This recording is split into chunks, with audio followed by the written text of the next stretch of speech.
Sveiki, brangus klausytojai. Su jumis Aušra ir podkastas 5 minutės. Rankos ištiestos į dangų. Aš norėčiau, kad vyrais visur, kur melsis, keltų aukštyn tyras rankas be pykčio ir nesantaikos. 1 laiško Timotiejui 2 skyriaus 8 eilutė. Dėl Izraelio nepaklusnumo ir atsiskyrimo nuo Dievo jiems buvo leista patirti nesėkmes.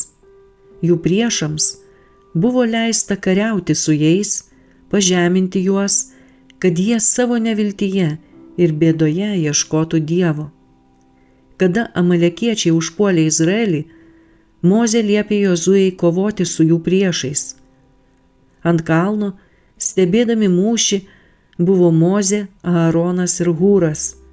Ištiesęs rankas į dangų ir laikydamas Dievo lazdą, Mozė meldėsi dėl Izraelio kariuomenės pergalės.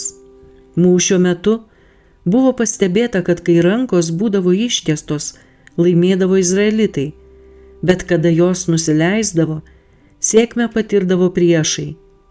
Mozė pavargo ir jo rankas laikė Aaronas ir Hūras iki saulėlydžio, kol priešai buvo priversti bėgti.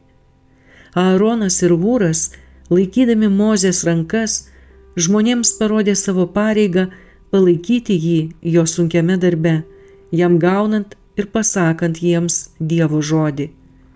Mozės poelgis taip pat buvo reikšmingas, nes jis parodė, kad jų likimas buvo Dievo rankose.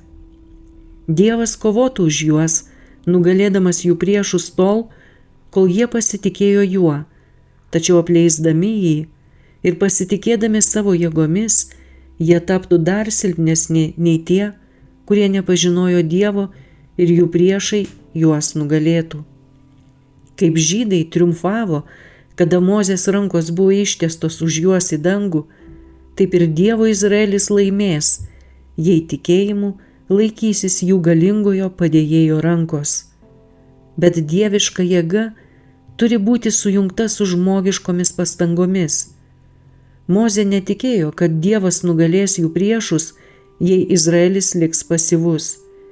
Jų vadovui meldžiantis viešpačiui, Jozuė su savo drąsiais pasekėjais dėjo visas pastangas, kovodami su Izraelio ir Dievo priešais. Su jumis buvo podkastas 5 minutės ir Aušra.